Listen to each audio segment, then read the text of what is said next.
Hello students, तो आज हम लोग एक नया टॉपिक पढ़ेंगे और वो जो है जैसे एटॉमिक मास में बहुत कंफ्यूजन होता है।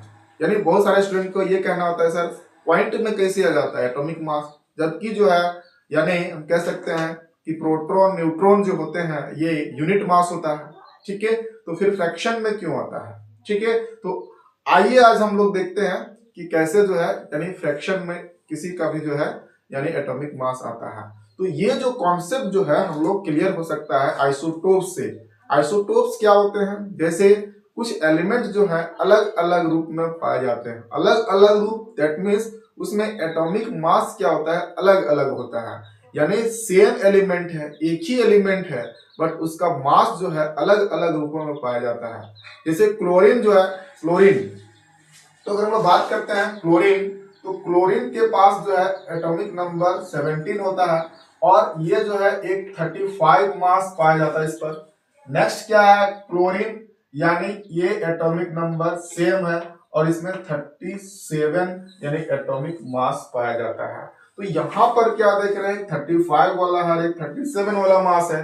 तो हम किसको रखेंगे, यानी कौन सा मास को लेके चलना है। ठीक है, तो यहां पर कंफ्यूजन आया। तब जो है साइंटिस्ट लोग क्या किए कि इसके दोनों के एवरेज एटॉमिक मास को जो है यानी उन्होंने जो है यानी पीरियोडिक टेबल में या तो फिर जो है आगे जो है यूज के लिए जो है लोग 35.5 जो है यूज किया। और वो कैसे आता है देखिए, जैसे कि यहाँ पर हमारे पास जो है 35 है, तो इसका जो परसेंट जो पाया गया 75% नेचर में पाया गया। मतलब जितने भी एलिमेंट्स मिले होंगे कंपाउंड्स के रूप में मिले होंगे क्लोरीन, ठीक है, अब वहां से जब निकाला गया होगा तो ज्यादातर ये मिला होगा और ये कम मिला होगा। दैट मीन्स ये 75% मिल रहा है और ये 25% मिल रहा है। ठीक है, तो आइए जो है इसका एवरेज एटॉमिक मास इन दोनों को जोड़ देंगे, दोनों को ऐड करेंगे तो 100% आ जाएगा। मतलब जितना भी हमने एक्सपेरिमेंट किया होगा या फिर साइंटिस्ट लोग जो एक्सपेरिमेंट किया होगा तो उसमें क्या पाया गया होगा कि इतना सारा जो है यानी 37 वाला जो है 25% और ये 75% पाया गया होगा। ठीक है, तो अब दोनों को ऐड करेंगे तो 100%, मतलब जितना एक्सपेरिमेंट किया गया था वो सारा आ जाएगा। ठीक है, तो यहाँ पर देखिए हम लोग को 100% लाना है। हम लोग देख रहे हैं कि 75% ऑफ 35 मास वाला है। ठीक है कि नहीं। और यहाँ पर क्या देखने को मिल रहा है, इसको प्लस करेंगे तो यहाँ पर देख रहे हैं कि 25% ऑफ 37 वाला क्लोरीन मिल रहा है। ठीक है, तो यहाँ पर अब हम लोग इसको क्या करना है, इसको परसेंटेज निकालना है। तो हम लोग जानते हैं कि 75% मतलब 75% मतलब क्या, 75 डिवाइडेड बाय 100 इंटू ऑफ का मतलब क्या होता है इन मल्टीप्लाई, और मल्टीप्लाई दैट मीन्स 35 प्लस फिर क्या होगा इसका यानी 25% का मतलब डिवाइडेड बाय 100, ठीक है, इंटू यानी 37। अब क्या होगा, इसको मल्टीप्लाई करेंगे इस प्रकार से। देखिए यहाँ पर हम आपके सामने मल्टीप्लाई कर दे रहे हैं। 75 इंटू 35 मल्टीप्लाई होगा तो 2 यानी 5 5 जा 25 एंड 5 7 जा 35 एंड 2 37 और 5 3 जा 15 एंड 7 3 जा 21 एंड 1 22।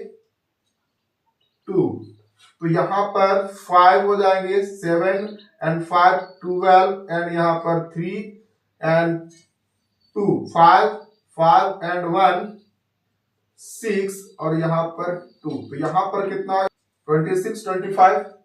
ठीक है, तो यहाँ पर 26 आया है और 25 डिवाइडेड बाय हमारे पास 100 आ गया। ठीक है, तो यहाँ पर क्या देखने को मिला, अब इसको मल्टीप्लाई करेंगे, ये वाला केस जो है आएगा यहाँ पर कितना आ रहा है, दैट मीन्स 25 को मल्टीप्लाई करेंगे 37 से। ठीक है, तो 7 5 जा 35, ठीक है, और 7 2 जा 14 एंड 3 14 एंड 3 हमारा हो जाएगा 17। ठीक है, और इसके बाद जो है यहाँ पर 15 एंड 6 एंड 1 7, तो यहाँ पर 5 आया, 12 एंड यहाँ पर 6 एंड 7 एंड 8 एंड 1 9, तो यहाँ पर आ गया हमारे पास 925 डिवाइडेड बाय 100।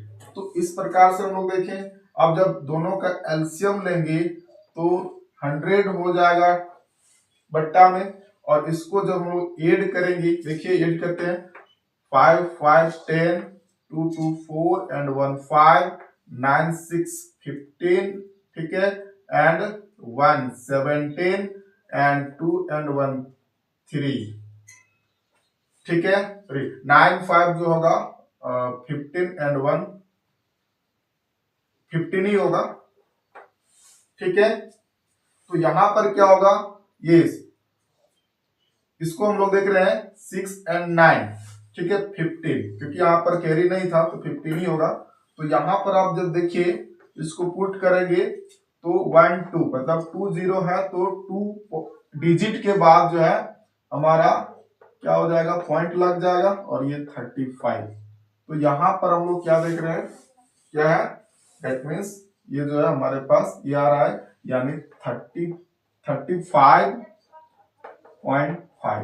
ये हमारा इतना यूनिट हो जाएगा, ठीक है। तो यहाँ पर हम लोग देख रहे हैं कि जो है किस प्रकार से जो है, यानी किसी भी, यानी कुछ कुछ जो एलिमेंट है उसका जो है यानी वेरिएशन, मतलब कहने का मतलब जो है फ्रैक्शनल में जो है पॉइंट में जो है उसका एटॉमिक मास आता है, उसके परसेंटेज के आधार पर कि कौन सा आइसोटोप कितना परसेंट में एग्जिस्ट है, सभी का जब एवरेज कर दिया जाता है तो हम लोग को पता चलता है कि उसका रिलेटिव एटॉमिक मास कितना है। Okay, thank you. I hope इसको आपको बहुत अच्छे समझ में आया होगा, एंड आया है तो आप इसको लाइक एंड सब्सक्राइब अवश्य करें। Thank you.